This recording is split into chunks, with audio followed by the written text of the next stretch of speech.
Well, welcome everyone to another edition of the Brownson Group. Today we're going to be talking with Dr. E. Michael Jones, the author of a book called Libido, Dominandi, Sexual Liberation and Political Control. Hello, Dr. Jones.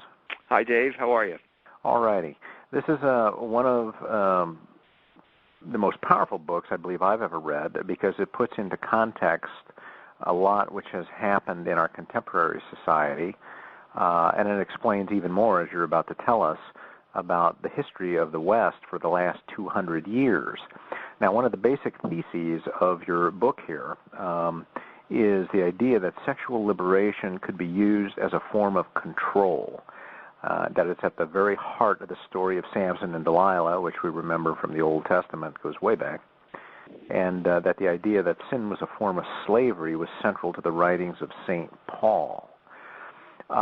What is it, sexual liberation and political control, what is it, why is it relevant today? How do we see it now? Well, it's one of the best forms of control because it's the subtlest, because it masquerades behind your passions. So what it is basically a manipulation of human passion. And human passion is powerful, and it blinds you to the fact that you're being manipulated. So that's the first thing. And the second thing is that the culture is absolutely... now, this is a question, I don't know whether people are blind or whether we're talking about deliberate repression of people who understand the story, but the culture is absolutely adamant in not allowing any type of explanation of pornography along these lines. There is absolutely no discussion whatsoever along these lines. And so the only thing you're allowed to talk about is freedom. So people who, if you're against pornography, you're against freedom. This is the way the debate has been managed for over 50 years now. Let's say 50 years from the Roth decision. Now, what was the Roth decision? That was it was just an obscenity decision that basically opened the floodgates to pornoppornography in 1957. Pornography, free sex, sexual license. Because up until this time, pornography had never been considered a First Amendment issue. And obscenity was never considered First Amendment. And this was the opening of the door to allow pornography to be considered a First Amendment freedom of speech issue. So sexual license, then free sex, free love, whatever you want to call it, then becomes an issue of freedom. It becomes an issue of liberation in the dominant culture. Yeah. So in order to really understand it, the real dynamics of it, you have to take a step back and you have to look for examples. And I think the best example that I can come up with was the instance of the Intifada, the battle between the Israelis and the Palestinians. In 2002, the Israeli military force marched into Ramallah.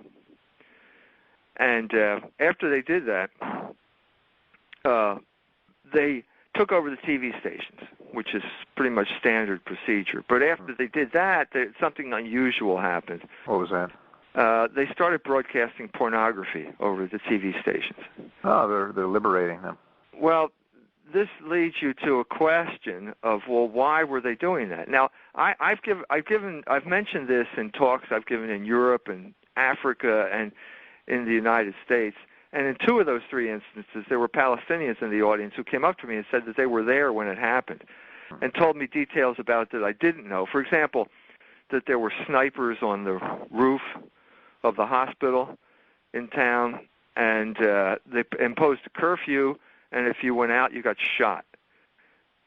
So you had to stay in the house, and when you stayed in the house, the only source of information you had was the television, and the television is now broadcasting pornography. First one station, and then basically all three. All the stations but one got taken over, and the one station that didn't get taken over broadcast in one of those little bands across the bottom of the screen that they've been taken over by the Israelis and they're broadcasting pornography. So this is not something we're doing. We're beyond our control. So the question is, why did they do that? And if you go to the American contemporary culture and you look for an explanation for the purpose or the reason for pornography or what pornography means, there were two fairly recent cultural artifacts that explain it for you. The one is called The People versus Larry Flynt, Hollywood movie, and the other one was called Boogie Nights. And both of these appeared around the early 90s, and they appeared at that particular time for a particular reason. That's because at that time Congress was debating something called the Communications Decency Act, which was whether to allow pornography on the Internet. And this was the pornography industry's cultural offensive to make sure that they were allowed to use the Internet to distribute pornography. So you go to a movie like The People versus Larry Flynt, and Woody Harrelson, for some reason, they picked him to play Larry Flynt. I don't know I guess Jabba the Hutt was had other obligations at that time. But anyway, they got him to play it, and during the course of the movie, he says that no one is free in this country unless I'm allowed to produce pornography. And so that's pretty much the explanation. Pornography equals freedom. So if we take that explanation and we apply it to what happened in Ramallah, it's pretty clear that the Israelis were trying to bring freedom to the Palestinians. Well, but your book and your thesis is that that's really just a euphemism for a very sophisticated form of slavery. Well, I think anybody in his right mind knows that the Israelis are not interested in liberating the Palestinians unless we take liberation in a contemporary cultural sense, and so you have to look someplace else for the explanation. And I'm saying the real explanation can be found in places like the story of Samson and Delilah in the Bible, which is also set in Gaza. So nothing has changed in that regard. So the idea is to get people to watch pornography or accept pornography, whether it's in the United States or anywhere else. Once they start doing that, then their passions will determine how they live their lives. Yeah. And the people who present the pornography will make money because people will want to feed their passions, and as these industries make more money, they'll be able to exert more influence on the society. Right. That's pretty much the explanation. So to begin with our example, everyone's supposed to be distracted from the fact that the Israelis have just taken over your town because all you're going to do is watch pornography now. And that's pretty much what the Shin Bet and the CIA had in mind when this thing was proposed in the first place. So I think that makes pretty clear that that's the military application of pornography. It's a weapon in cultural warfare, and the group that controls the pornography ultimately ends up controlling the mind of the country where they have settled in. And so what happens, what you see here, is that the same thing happened in the United States in a less dramatic fashion over the course of the 1960s, when the Catholics fought. Catholics have been fighting Jews for 30 years at that point over obscenity. The battle over obscenity in the United States was a Catholic-Jewish battle. Usually Irish Catholic attorney generals fighting Jewish Hollywood pornographers or New York pornographers in the early years. People like Samuel Roth, who was the guy who was involved in the Roth decision in 1957. Mm-hmm. Yeah, you mentioned something about culture, and culture is a very important aspect of human life, and it's also a very, well, I guess you could call it, like Clausewitz would call it, a center of gravity to certain people. It would be kind of one of their resources that holds them together, and if you can corrupt that or change that, then you can control them. Yeah. So the battle is over who controls the cultural settings in America. Mm-hmm. And the battle was basically between the Catholics and the Jews. Now, this battle wasn't necessarily fought by a political regime. It seems like what you're saying, that there were industry, in reading your book, there was industry that was involved, there was academe that was involved, and occasionally it would spill over into the legal or the political arena. Is that pretty accurate? Yeah, I think that what we're talking about is moral and pre-political. In other words, if you can control this aspect, then the politics sort of follows naturally from that. Because, first of all, you've established the parameters of control. You've established the idea that control is something that is acceptable. Mm-hmm. And it's acceptable because it's not perceived as control. No one perceives of this as control. Everyone, I mean, there's the libertarian argument, like, well, if you don't like it, well, change the channel. This type of thing. That's not the issue. The issue is who gets to determine what's on the channel in the first place. And once you get that, once you control that, then the other stuff just sort of falls into place naturally. And that was the genius of the people who were involved in this thing. They knew that the moral, let's say, sexual settings preceded the cultural settings, and the cultural settings preceded the political settings. Hmm. And so if you control, it's like this narrowing, slice of pie. If you get to the center of the circle, it's a small piece, but it radiates out from there and covers a wide area by the time it reaches the circumference. And that's what we're talking about here. In your book, you talk about roughly 200 years of history, and you talk about a number of individuals and specific events in history where these default settings were being adjusted. Yeah, well, the main adjustment of default settings is known as a revolution. Mm-hmm. So the first revolution I deal with in the book is the French Revolution, because it was in many ways the biggest. It's not the only revolution, but it was the biggest revolution, the most significant revolution in the modern era. And what I'm saying here is that it's based on St. Augustine. He's the one who said that a man has as many masters as he has vices. He's the one who proposed the alternatives, and the alternatives are the city of God and the city of man. And the city of God is based on love and service to your fellow man. And if that's the case, then the city of man has to be based on the opposite. And the opposite of that, love and service, is libido dominandi. I got the phrase from Augustine's City of God.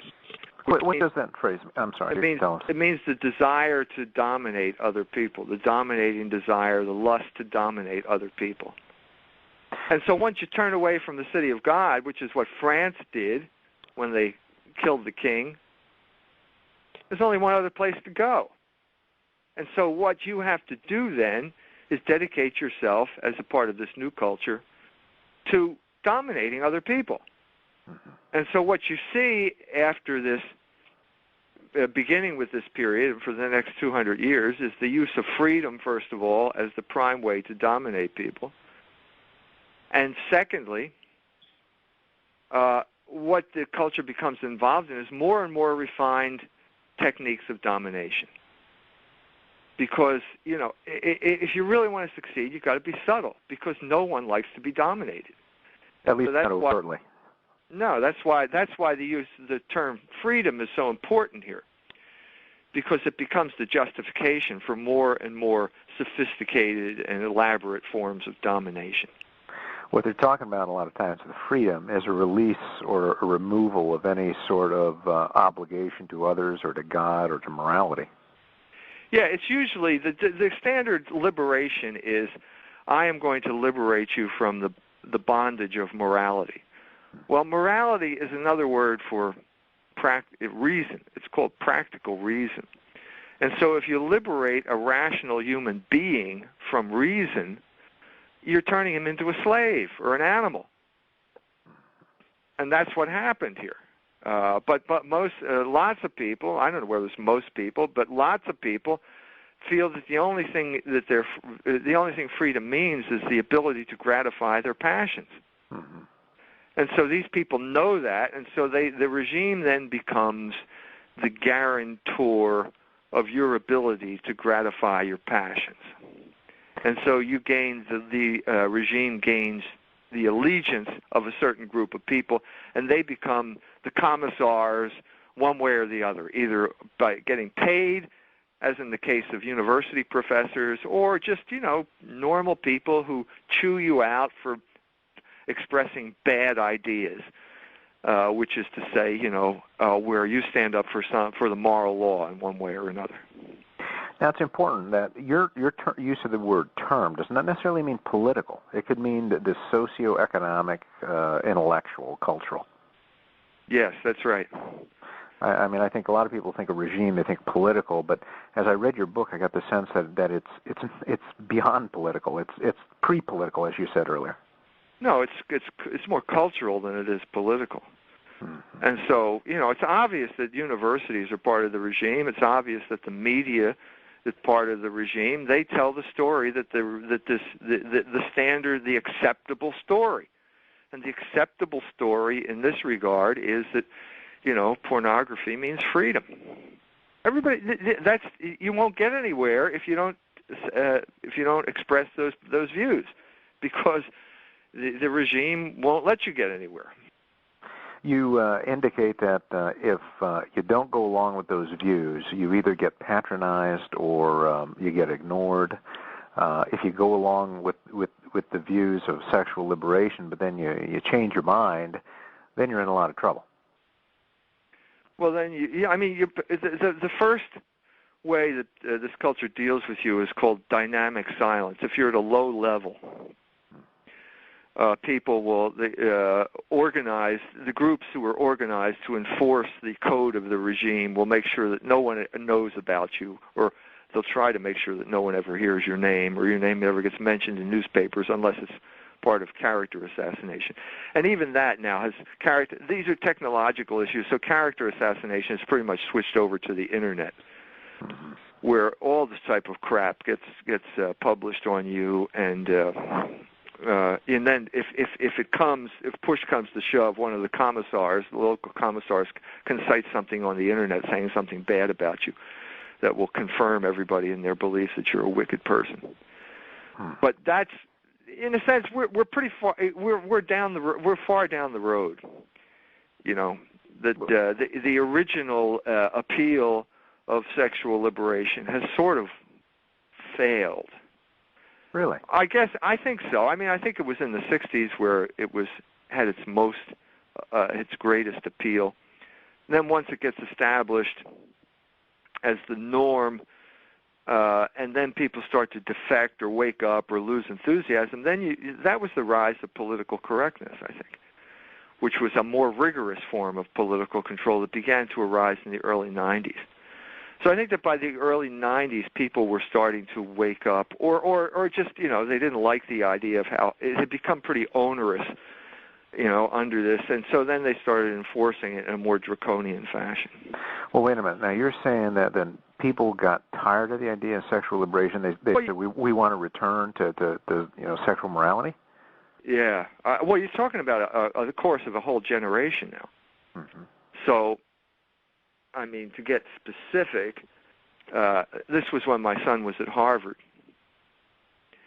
And he and his friends, most of whom were Catholic, came up with an alternative magazine called Peninsula. Mm-hmm. And the issue at Harvard in the early 90s was homosexuality. Okay. And so these guys said pretty much, well, homosexuality is sinful and it's bad, and it's the usual stuff that you would expect from Catholic kids. And they were denounced, violently by every good-thinking, upstanding person at Harvard University. Well, that's a sign, in a sense, that that it's failed. They failed because it's not supposed to get that far. They fail. Okay, who failed? You got to explain. Harvard for me. failed. Harvard failed in doing what? Let's say Harvard, as the commissar of the regime of sexual liberation as political control, had failed in their education, because the whole point of education is that you are supposed to internalize. This is not real education. The whole point of social engineering as education is that you're supposed to internalize the commands of the people who are running the operation. And since Harvard had gone over lock, stock, and barrel to this revolutionary explanation of things, everyone who went there was sort of, you're admitted to this exclusive club, and you're supposed to espouse those ideas. You're not supposed to protest against the very ideas that the reason you're there, the reason you as a Catholic, a benighted Catholic ethnic from some, lower middle class family in Indiana, the only reason you're there is because we see some potential, and you're supposed to adopt Harvard's ideas. And then when you start this magazine, and you say that homosexuality is a sin, I mean, how stupid can you be? You're not supposed to do this. So you've committed a sin against etiquette by doing this. But what you're really saying is that I think the real source of the anger is that they perceive that these kids are ungrateful. They're supposed to, this is Harvard, man. You're supposed to act as if you're part of the establishment now. And part of the establishment means that you're supposed to espouse homosexuality as the greatest thing that anyone could ever aspire to. I mean, if there's ever virtuous behavior, it's sodomy, isn't it?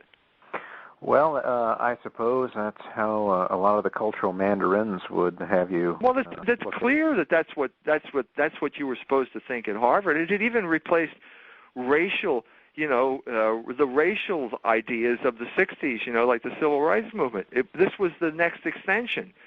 I mean, after feminism, it was sort of like civil rights, then feminism, and then homosexual rights, and that was sort of the cutting edge of the zeitgeist. And you sinned against the cutting edge of the zeitgeist by saying that it was wrong. Well, these kind of things, like the Peninsula magazine, kids at Harvard like your son and others who are standing up and espousing traditional morality and the Catholic way of thinking must also be a cause of concern for this socio-economic cultural elite. And so they deal with it, like you said, by imposing this strict code of political correctness. What else do they do? Are there other things that they do? Well, that's just the beginning. The rest of it is, you can't get a job in any form unless you're willing to espouse this type of liberation. Now that's a blanket statement, and it's wrong to a certain extent because there is a reaction does arise to these things. Nothing happens without a reaction, and the reaction was conservatism to some extent. But then you see the conservatism gets co-opted over a certain period of time, and that's another whole story that we could talk about another book. Right. So I guess what I'm talking about here is, like, I get, in many ways the book Libido Dominandi is the book that I wrote during the Clinton years. Right. And I guess Clinton is Bill Clinton is the best expression of sexual liberation as political control. He was the epitome of this. He was the baby boomer who was a total slave of his passions, and therefore he was a total slave of the people who could manipulate his passions. And so there was a reaction to Bill Clinton, and that was known as George Bush, and that's a whole other story. You know what I mean? You could talk about that as a whole other story. But let's talk about. I think in many ways, Bill Clinton is the culmination of Libido Dominandi. I think even if I had written it 100 years from now, I probably would have ended with Bill Clinton because he so epitomized, the whole Monica Lewinsky thing sort of epitomized the whole thrust that began with the Marquis de Sade, with the French Revolution. He was the baby boomer. He's 2 years older than me, but he's basically that generation who got totally swept away by the sexual liberation of the 60s and sort of made a career out of it.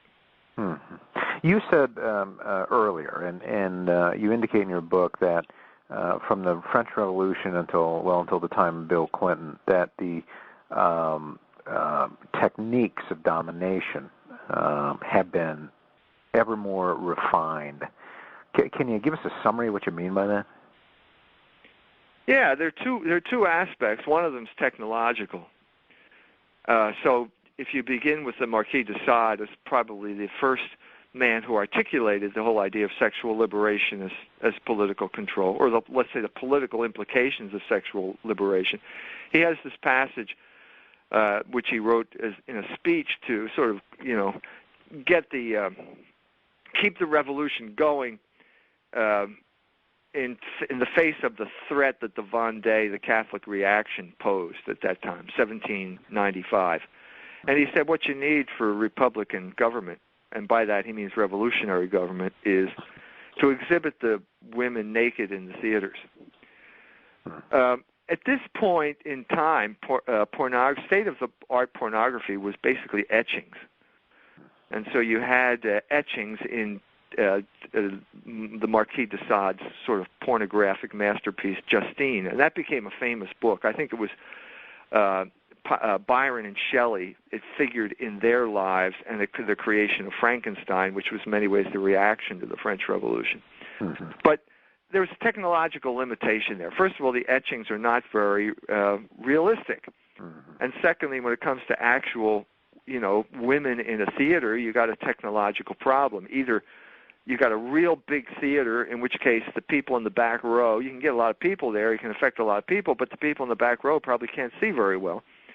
Or you get a small theater in which everyone can see well, but that's not a whole lot of people. So what happened is that over this period of time, technology really became the driving force behind pornography. And so then you had photography, which was a big step forward in terms of realism, and then you had moving pictures. And so by the time of the 1930s, the next great philosopher of this use of pornography was Wilhelm Reich, who said that he could, corrupt women's morals if he could expose them to a mass situation, because then everyone felt that everyone else was doing it, and so they didn't feel so bad. So mass situations were things like Woodstock was a mass situation. It was a Dionysian festival, which had a big impact on the baby boomer generation. It breaks down barriers when you see other people either talking about it or doing it, and it seems like now it's sanctioned. It's approved by whoever the powers to be are. Yeah, so it's okay. So you don't feel guilty about what doing something that is wrong. So the most recent example of this mass situation would be something like the vagina monologues, which we have dealt with in detail over the past few years. Yeah. The first performance here in South Bend was at St. Mary's College, in which they had a nun leading the girls, chanting words like cunt and so on and so forth. Mm-hmm. And I wrote an article on that, and that got that thing canceled. But the revolutionaries who have taken over Notre Dame and St. Mary's then staged it at Notre Dame instead. And then it became a battle. Every year they're going to have the vagina monologues. Every year some alumnus from Cleveland is upset and writes a letter to first Father Malloy. It was Father Malloy for the most part, right, who then said, hey, it's academic freedom. Right. Academic freedom, which is basically shows you that this Catholic priest has internalized the commands of his oppressors, because no one before 1957 ever thought that obscenity had anything to do with speech, right, or freedom of speech, or certainly not academic freedom, because that's even a higher level than, let's say, newspapers. But anyway, so he diddled around, and then finally they got a new president, and the new president capitulated totally and utterly to the revolutionary forces on campus. And you know that story better than I do. Well, though this past year, of course, they kicked it off campus, and it remains to be seen whether it'll ever come back. But it doesn't have to come back now. This is the whole point. The revolution succeeded. The Jenkins administration has totally and fatally compromised itself, and so they don't need it anymore. Mm-hmm. What point would it make anymore? But the whole point of this was to corrupt the morals. Let's put it this way: take a step back. The reason you're chanting all those dirty words is to break down the modesty of the young people who are doing the chanting. Right. Mm-hmm. And why do you want to break down their modesty? Well, as a prelude to control. Control is the only thing that explains this. There's a couple of levels of assault here that you're talking about. The one level is against the individual. these students, they get chanting the word, or they run naked through the dorms. And so what you do is you change their behavior, and by changing their behavior, you change their belief value or system. And then the second line of assault seems to me that what you're saying is that it's against the structures that are supposed to protect these individuals, that are supposed to advance the truth, namely universities that may call themselves Catholic, or even the church itself. Yeah, that Reich saw that perfectly clearly when he wrote about the situation in Austria in the 1930s. He saw that the sexual constitution was absolutely crucial to the political constitution. Really? And sure, it's in his book, The Psychology of Mass Fascism. Or what is it? No, Mass Psychology of Fascism. Mass Psychology. Sorry, I got that title wrong. But anyway, what you're doing here is everybody knows that everybody has passions, and young people have passions that are more unruly than other people, older people. Less practice in keeping them under control. And so if you get them to act out on these things, you will have created a fifth column within your institution if it's a Catholic institution, and these people will be the lumpen proletariat. They will be the foot soldiers of the revolution. So what I give a talk on this, explaining what I'm trying to explain now and the way it functions at Notre Dame. And you got all these young ladies who are in the gender studies program who come and listen to my talk, and you can't make a dent. They have been so brainwashed by the gender studies ideology that I can't. Let's put it this way: I cannot make a dent within 45 minutes that I have to give this talk. They have become dedicated soldiers of sexual revolution, which means they are a fifth column that can be turned on and off like a spigot or a light switch by the revolutionaries to be used against people like the Holy Cross priests who lose, or if they haven't lost it completely, are losing control of their institution. All right. I mean, Jenkins' administration was over before the semester was over, the first semester there, because he gave the speech on academic freedom in which he said, yes, the vagina monologues fall within the purview of academic freedom. In other words, chanting dirty words and talking about what your cunt smells like. That's all academic freedom. But I would never allow, he said, the performance of the Oberammergau Passion Play. Well, I mean, what else do you have to say? It's over. I mean, if that's what your idea of academic freedom is, you should seek employment elsewhere. Now, you make in your book, you spend some time writing about recent events. By that I mean the last 60, 70 years, things that have happened in this country. You spend some time talking about the Rockefellers and about the Reverend Hesburgh at Notre Dame and the assault on Catholic teaching on sexuality and contraception. You also spend some time in the book talking about psychology. What is psychology is a science, right? I mean, Freud was a scientist and all that. Well, what you see here is that the Libido Dominandi is in many ways a history of modern psychology. But what you learn after a while is that modern psychology is not psychology. It's really one form or the other of psychological engineering. In other words, it's techniques that you can use to manipulate people, to get what you want out of them. In other words, it's classic Libido Dominandi. And so, let's say, begin with Freud. Freud practiced... Freud, in a sense, had some grounding in traditional psychology. In other words, he understood the topography of the soul, which was reason, will, and passion in that hierarchical order. He just changed the words to superego, ego, and id. Okay, but he was grounded in it. But what he did was he used it as a form of control on a one-to-one basis. Right. That's what psychoanalysis was. And so what I cover in the book is basically Freud trying to get money from rich Americans. I think that was the big battle at the beginning of psychiatry. It was basically Freud and Jung doing battle over who would get the rich Americans. And so in this regard, Jung, who was the goyish prince in what was basically Jewish science, won. He got Edith Rockefeller McCormick and Madel McCormick, her brother-in-law, to come over to Jung, and Madel had problems with guilt, and so Jung said, "That's okay, just come and talk to me." And Edith gave him $6 million. Now, $6 million in 1910 or 11. That's a lot of money. That's a lot of money. Yeah. That's a lot of money. That's real money back then.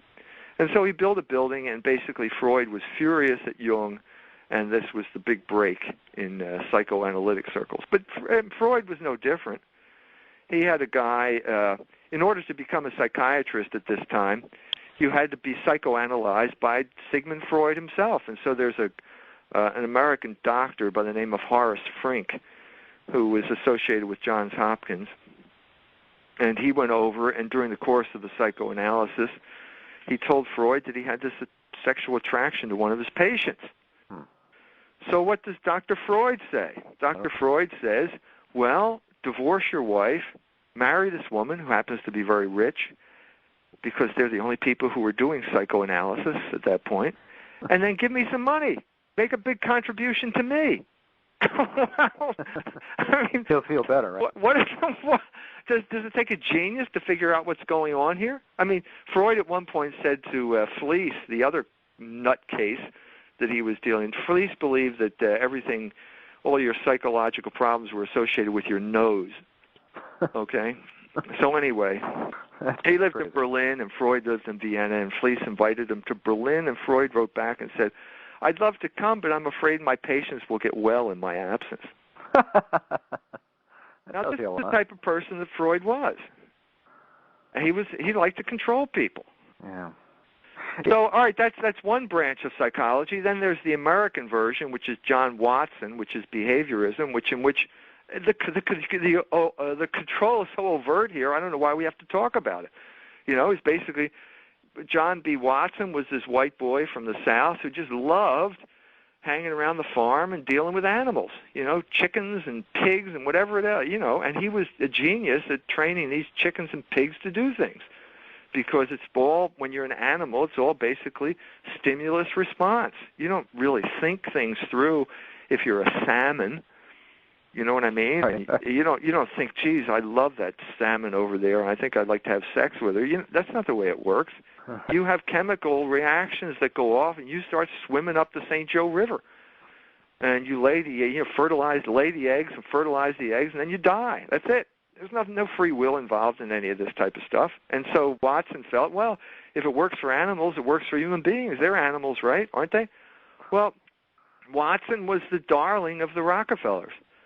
And if he hadn't run off with that 19-year-old girl who was his student, he probably would have continued to get Rockefeller money, but he got fired from Johns Hopkins. And so they needed another control guy, and they found him in Kinsey. Oh, yeah, Kinsey from Indiana University. Yeah, none other. And he wrote, and the Rockefellers, World War II breaks out, and it's just about to ruin Kinsey's ability to do what he was doing, his sex surveys. And he needed this guy, this assistant from South Bend, Indiana. So the head of the Rockefeller medical wing wrote a letter to the draft board saying, we need this guy because Kinsey is doing things that are absolutely essential to learning how to control civilian and military populations. So they said it right there in the draft board letter. It was control.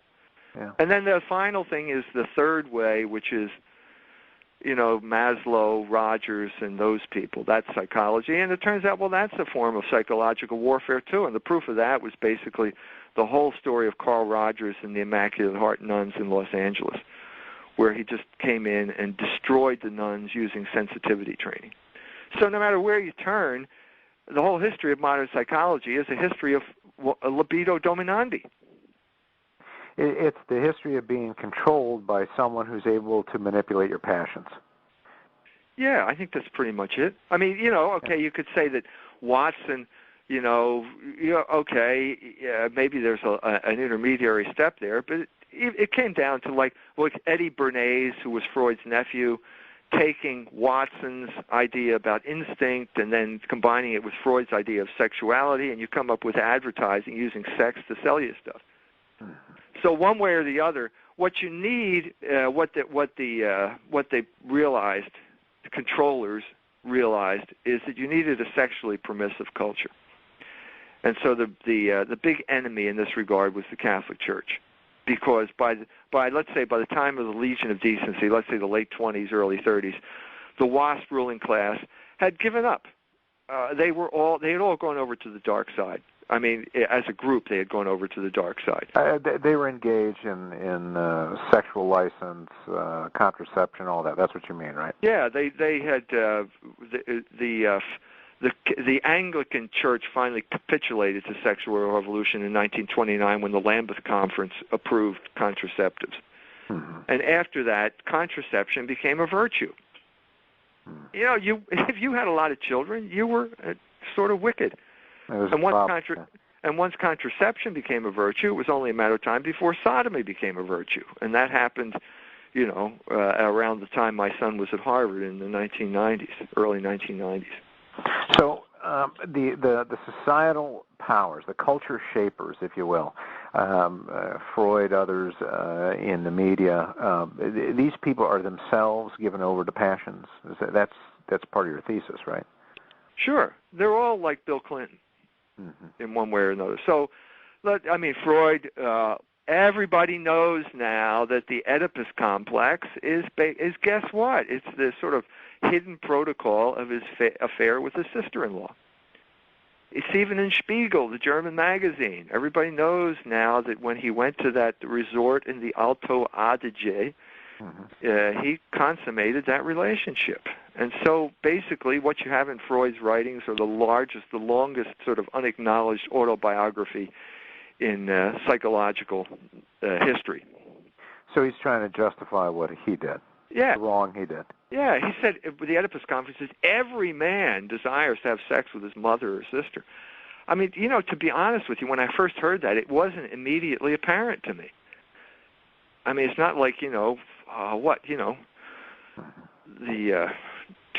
two right angles is equal to 180 degrees or something like that. It just was not immediately apparent to me. And the more I thought about it, the more I thought, well, there must be some type of statement he's making here. And it turns out the statement he was making was about himself and his infatuation with his sister-in-law. And that became a kind of numinous thing with him by the time he wrote Moses and Monotheism, because he started thinking of himself as a god. And, the Pharaoh was a god, and the Pharaoh had, married his sister because no one else was worthy of this type of thing. And so incest becomes this thing. And basically, he got the idea for incest from, the Illuminati manuscripts, Byron and Shelley, and that goes back to the French Revolution again. Well, Freud was an evil man, keeping an evil tradition alive. But then it got expanded with the assault in society, really against decency in the form of the Catholic Church, and that you talk about. Well, that rose in the 40s, 50s, 60s. This guy Paul Blanchard had a lot to do with it too. You write in your book. Yeah, he wrote American Freedom. What was it called? American Freedom and Catholic Power. Right. Book in 1949, which was a compilation of articles that appeared in The Nation during 1947. Mm-hmm. That was the Paul Blanchard, as he said in his autobiography, became a total devotee of sexual liberation sometime during the 1920s. He was a minister who became a demagogue, a cultural demagogue. Most of the ministers became psychologists. So Protestantism became psychology at some time around that time during the 1920s, 30s. Which is a form of control, becomes a form of control. Well, they didn't know that, but I think it was. That's exactly what it was. I mean, John B. Watson studied to become a minister, and then he became a psychologist under the influence of John Dewey, who had just left University of Chicago and gone to Columbia. So it was a kind of like a paradigm shift, where the Protestants decided that they didn't believe in this stuff anymore and switched and created a different religion, and their different religion was known as psychology. And that became the dominant paradigm for this whole middle of the 20th century. So, of course, they're not going to be able to defend morals because they don't believe in morals. Now, by Protestants, I'm talking about, the WASP ruling class and the schools that they established. The South was a whole different situation.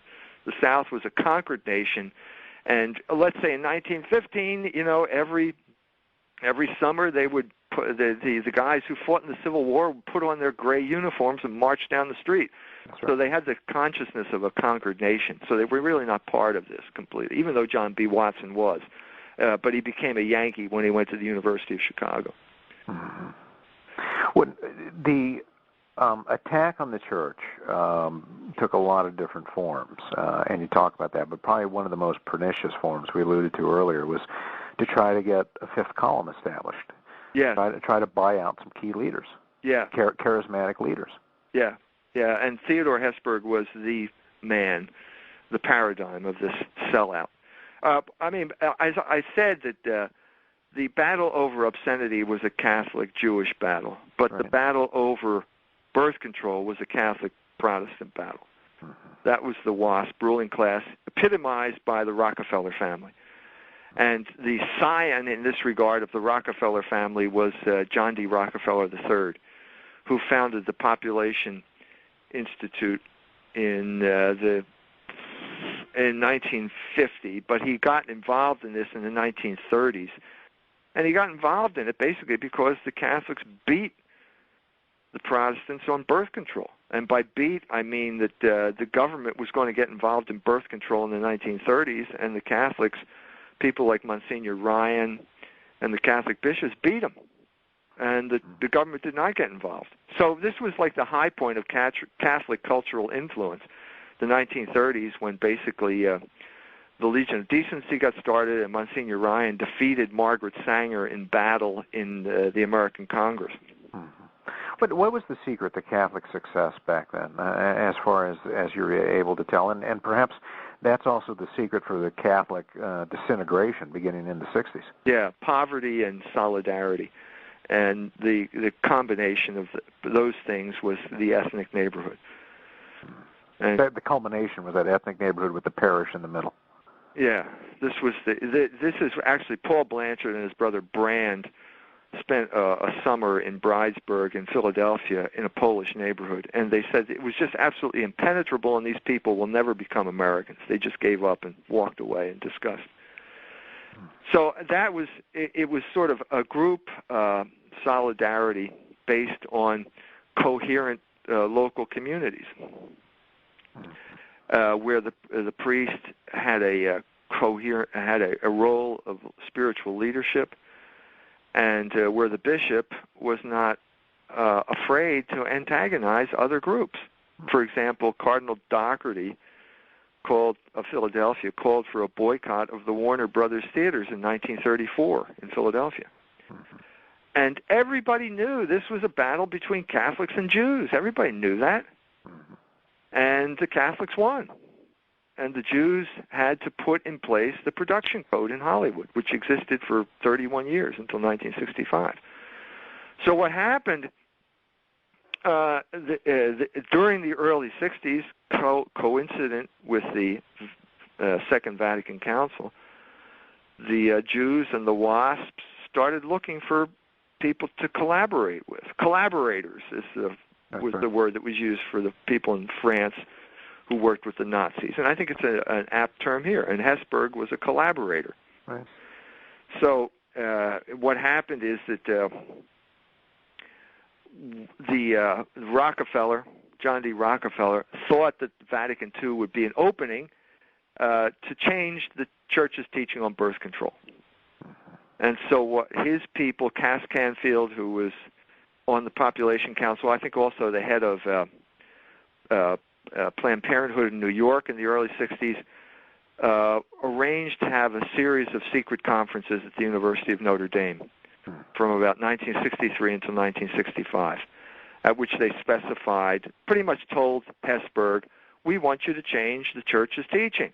They didn't say it that bluntly. It was just going, hey, we're going to explore the issue and blah, blah, blah. But then they also said, look, you're not allowed to invite these people. Father Zimmerman was one of them who's not allowed to be invited because he was a promoter of, natural family planning. He was an opponent of contraception. So once again, we're seeing very sophisticated control saying, we just want to explore this topic. Yeah, we'll give you money. We'll give you money. The Rockefellers are going to give Notre Dame money, and if there's one thing Notre Dame loves, it's money. Yeah. Well. And they love the idea, like Kinsey. Hesburgh was like Kinsey in this regard because he felt that by associating with the Rockefellers, he got credibility, a credibility that he didn't have just by being some Catholic priest. Do you think Hesburgh was trying to advance the Catholic faith, the Catholic religion? I think he was trying to get money. I think that's what he wanted, money and prestige. That's what he wanted. There seems to me that in talking about Paul Blanchard and his trip to the ethnic neighborhoods and opposing that with Ted Hesburgh and Notre Dame, that there's been a real falling away from the spiritual and an embracing of the material as the primary as the primary purpose of life. Well, the word would be assimilation. And so there were people who felt that the Catholics were an unassimilable minority. Certainly Paul Blanchard felt that way. Mm-hmm. But by the 1960s, there were people who felt that, no, we can work out some modus vivendi between Catholics. And the man who was the man who came up with the theoretical justification for that was John Courtney Murray. And he wrote a book called We Hold These Truths, which I think is not a bad book. I mean, he says that the essence of America is morality, and at the end of the book he said if that Constitution were ever threatened, Catholics could withdraw their allegiance. Well, that's exactly what happened the minute he appeared on the cover of Time magazine. He was sort of the paradigm. He was sort of the paradigm of the American Catholic during Vatican II, when we no longer feared the modern world and blah, blah, blah, and so on and so forth. And what happened is that the Catholics got taken to the cleaners politically. They lost all their political power. Even though John Kennedy was elected president about that time. Yes, that was the culmination of Catholic political power. So the culmination of that arc that began in, let's say, 1934 when Cardinal Doherty organized the boycott of Warner Brothers theaters in Philadelphia.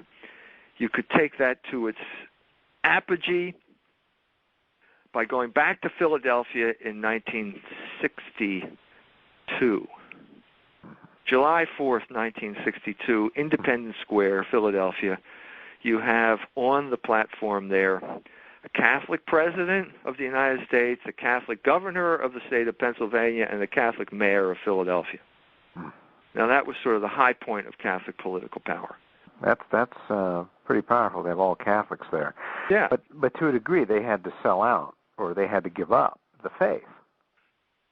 Is that a fair statement? To a degree, yes.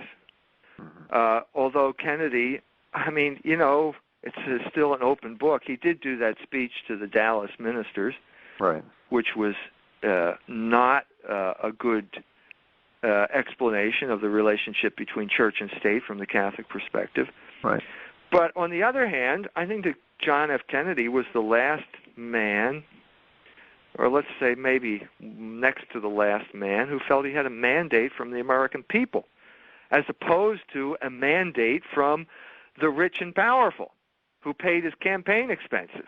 So, the epitome of that would be Bill Clinton, who was like this piece of poor white trash from Arkansas who got a Rhodes Scholarship, and so as a result had been anointed by the powers, and then he just carried out their bidding by, NAFTA, GATT, those things, which sold out the interest of the great majority of the American people and the Democratic Party, but that's not who he represented. Right. Whereas John F. Kennedy, I think, did feel he represented the American people, or certainly had a mandate, and I think that's probably why he got killed. But that's a topic I can't really get into because I don't know enough about it. Let's jump back to John Courtney Murray here. He said Catholics could withdraw their allegiance? Yeah, that's the last page of the book. That's pretty powerful stuff. Yeah, he said it's conditional, and it's conditional. In other words, America was not a Catholic country, but it allowed for the free expression of Catholic religion because it had this sort of moral framework. And he cites de Tocqueville and so on and so forth. And John Adams is not cited, but John Adams said, we have no constitution that functions in the absence of a moral people. So in a sense, we're all, we're all different Protestants, Presbyterians, Baptists, Catholics, whatever. But we all accept these certain moral principles because they are the principles of the natural law. Well, that got changed. That got changed during the 60s. Right. I mean, when you're dragging abortion, I mean, for God's sake, if there's anything that is so obviously a violation of the moral law, it's abortion. And now that's what you have to defend. And Notre Dame has to defend it. They got into the business by defending birth control. And now, and then by the 70s, they were defending abortion and pornography. So, and now they defend homosexuality. And now they defend, there's nothing they don't defend that is part of what the regime wants defended. And that's all the length and shadow of one man, and that's namely Father Hesburgh. He's the one who changed the settings at Notre Dame.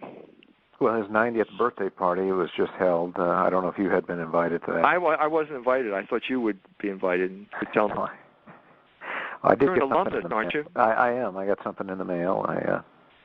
I considered contributing, but that's the extent of it. Yeah. But we're getting down to the end of our time. This is just a wonderful book. It explains a lot. It's very sweeping in its scope. It shows, I think, to a lot of us the foundation for a lot of misery that people are suffering today. As we get to and that foundation, I think, is that it's not. The sexual liberation was not bottom up; it was top down directed. All revolutions are top down directed. As we get to the end, any comments here or thoughts that you want to leave the audience, right? Or any comments there about what I said about revolution, sexual liberation? Anything you want to say here, Michael? Well, it is the genius of it is that it does take into account the psychological situation of millions of people, because everyone's born with unruly passions, and you have to spend your lifetime using reason to control them. And so it does appeal to the fallen man and in all of us, and so that's part of its genius. The trouble is that it's always a situation that gets out of control. And so the sequel that I wrote to Libido, Dominandi was Monsters from the Id, which is about horror movies, and which is about how this experiment never works. This kind of like the standard horror movie story is the experiment that got out of control. And that's the story of our culture. It's out of control. Yeah, it's gone out of control, and I guess one of the best examples would be the whole trajectory of the civil rights movement ending up with this destruction of the black family. How that happened, which I go into detail in the Libido Dominandi as well. But horror is the expression of that. In other words, horror is the expression that it didn't work out. And so what happened, like in 1979, everybody thought, Alien is this great movie. Well, why? It's because now oral sex is dangerous, and everybody knows it's dangerous. That's the whole message of Alien. Really?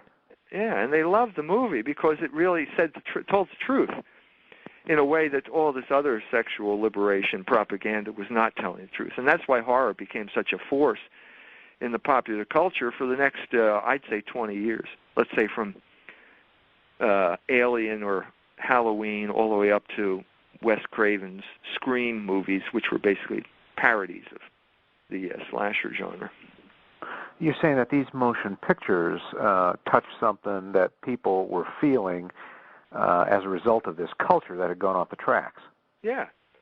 Yeah, they knew that it was bad stuff. They knew they had been hurt by it, but they couldn't say it because if you say that you're hurt by the sexual revolution, you don't get into Harvard, or they say bad things about you. So, that was the bind. That's why horror is so important, because it articulates something that you can't say openly. It's like a release valve. Yeah, it is. That's what the monster allows you to say what you really want to say. So it's cathartic in that regard. Well, let me ask you, if it's out of control, where does it go? What has history shown us that when things like this get out of control, and you've got an amazing ability, you know, to pick up on these, I think you call it these Whiggish operations that have ended up going off the tracks. And did they ever get back on the tracks? What happened? No. Once you get on the road of empire, you never get back on the tracks. So you just enter into a period of decline, and something else takes the place of the empire. So Rome was an example of that, you know, where Europe took the place of Rome, because Rome entered this period of decline, because, you know, empire, the constitution of empire is libido dominandi. You're dominating other people. There's no sense of common good or anything. It's just domination. And eventually you come across someone you can't dominate, and they dominate you, and then that's the end. So it's not a very optimistic scenario. Dr. E. Michael Jones, thank you very much. Thank you, Dave.